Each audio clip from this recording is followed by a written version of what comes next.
अस्सलाम वालेकुम, सीखो सब कुछ में खुश आमदीद। दोस्तों, आज हम टुडे और नाउ फंक्शन में डिफरेंस के बारे में जानेंगे। तो दोस्तों, टुडे का जो फंक्शन है वो करंट डेट इंसर्ट करने के लिए यूज़ किया जाता है, और जब हम नाउ का फंक्शन यूज़ करते हैं तो इसमें क्या होता है कि करंट डेट के साथ टाइम भी इंसर्ट होता है। आइए इसको कर देखते हैं। सबसे पहले आप = टाइप कर दें और उसके बाद टुडे लिखें और टेप की प्रेस कर दें और इंटर कर दें, तो आप देखेंगे कि डेट इंसर्ट हो गई।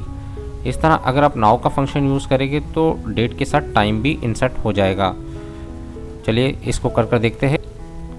= नाउ, टेप की प्रेस कर दे और एंटर कर दे, तो आप देखिए कि डेट के साथ टाइम भी इंसर्ट हो गया। यानी कि टुडे का फंक्शन करंट डेट इंसर्ट करने के लिए यूज़ किया जाता है और नाउ का फंक्शन करंट डेट के साथ करंट टाइम भी इंसर्ट कर देता है। तो इस तरीके से आप जो है टुडे और नाउ के फंक्शन को यूज़ कर सकते हैं।